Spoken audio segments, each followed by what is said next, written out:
Hi everyone, my name's David Rao. I'm the music teacher who blogs at makemomentsmatter.org, and I just wanted to take a minute in this sort of midweek video to share with you a brand new book that's new to me but just new to everyone, and share a little bit about the book, show you a little bit about show you a little bit inside the book, talk about how you might use it in your classroom. I did an entire blog post about books for Hispanic Heritage Month, and you can find that on my blog, makemomentsmatter.org. And under the blog, it's the most recent post. But this book, I just got it in today. Actually, it's a brand new book. The release date was like August 27 of 2019. So it's brand new, but it's a super, super great book. I shared recently about the book Drum Dream Girl. And this is by the same author and illustrator, Margarita Engel and Rafael Lopez. And I just wanted to show you a little bit inside the book. And share about the book because I think it's so cool. And so anyway, let me just take a minute and read through just a tiny bit and then share about how I'm planning on using it in my classroom. First of all, the photos are just beautiful. So, Dancing Hands, how Teresa Carreño played the piano for President Lincoln. When Teresa was a little girl in Venezuela, Mama sang lullabies while Papa showed Teresita how to let her happy hands dance across all the beautiful dark and light keys of a piano.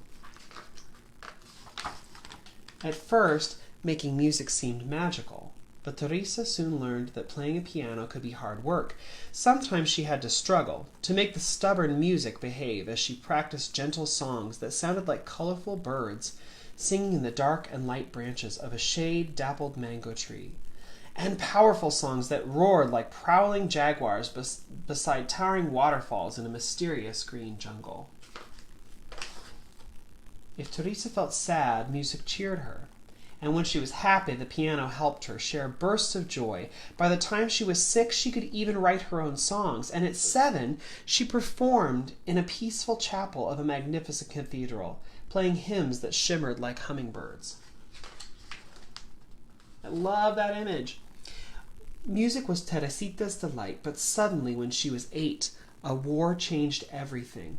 Guns blazed, swords flashed, and poor Papa had to rush the whole family down to the seashore and onto a ship, into a storm where wind howled, waves rolled, barrels tumbled, ropes snapped, and clouds bucked and kicked across the wild sky like angry mules. That's beautiful language, but the photos are so cool too.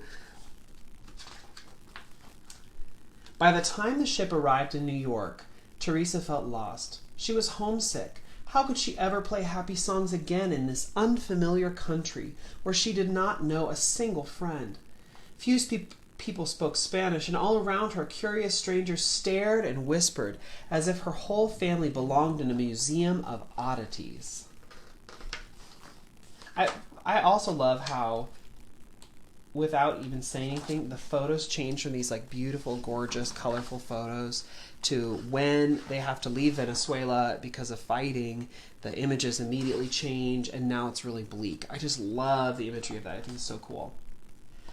Worst of all, there was fighting here too. The horrible Civil War. North battling South as soldiers marched and newspaper boys hollered about victories, defeats, funerals, and fears. Without a new piano, Teresa would have felt even more lonely, but soon she discovered that wherever one is, some people are friendly, drawn together by songs. That wherever one is, some people are friendly, drawn together by songs. Musicians come to her home, playing along while they listen to the dazzling notes of her dancing hands. Determined to improve, Teresa practiced graceful waltzes and sonatas, booming symphonies and lively folk songs, her strong hands accepting the challenge of life's many dark and light moods. So it's a really, really cool story. It starts out with her in Venezuela. It goes on to say because of war and because of fighting, they had to flee. They get to the United States during the Civil War. Like, this family can't catch a break. And then she does start to improve, to become better. She starts playing in big theaters. She starts, child pianist, 8 years old. She's obviously a prodigy. Starts doing more. She gets invited to play in lots of different places. in elegant cities all around the world. And then the biggest invitation is she gets an invitation from Abraham Lincoln to come play in the White House. Cool, right? Like, started out in Venezuela, was driven out of Venezuela because of civil war, or because of war, came to the United States, was there because, was, affected by civil war, persevered anyway, gets invited to play at the White House. Oh, wow. And then finds out, like, this family can't catch a break. Then finds out, like, not long ago, the president's son had fallen sick and died. And the Civil War is going on. Obviously, Abraham Lincoln is invested in that. So she gets to the White House and is like, how am I going to play for this family to help them through this terrible time? Again, this girl is 8. She comes in. She, meets the family, comes in. I love this. She was brave and she believed in trying her best. So she entered the White House silently, clutching Papa's hand fiercely as they stepped into a room so red that it looked like a storm or a sunrise. What a cool language that is. So then she goes on, she tries to play a little bit, but the piano is like way out of tune. So she, again, this girl can't win. So the piano's way out of tune. So it says, what should she do? Refuse to play? And it says she stopped feeling discouraged until Mr. Lincoln smiled kindly and asked for his favorite song, Listen to the Mockingbird. And so then she plays it, she improvises on it, she creates around it, and it says he closed his eyes, nodded his head, stretched his long fingers, and tapped the tips of his shiny shoes. And afterwards, Lincoln stands up and claps and really is affected in beautiful ways by it. And it says, from then on, Teresa felt certain she would always be bold enough to share her musical courage anywhere in the world simply by letting her fingers travel across all the beautiful dark and light moments of hope. So, and then it tells a little bit about her history, her life, coming from the piano, and it talks a little bit about it. I did not know about Teresa Carreño before getting this book, and just a couple fun highlights. So all of the things that happen in the book are true. They did flee into exile. They left Venezuela. They settled in New York City during the Civil War. She was a soloist with the Boston Philharmonic. She traveled to Cuba. She received this invitation from President Lincoln. He'd already freed the enslaved people with the Emancipation Proclamation, and the Union had triumphed at Gettysburg. But his son had just died. He was worried about the nation. And so after the performance of the White House, which goes really well, she tours Europe. She plays for Rossini and Liszt. She tours all over the world, including Australia, New Zealand, South Africa, which, again, for the time is like crazy. And then she returned to Venezuela only once because the people in Venezuela sort of disapproved of her because she'd been so independent, and she had, run away from the country, and then she had divorced a couple times.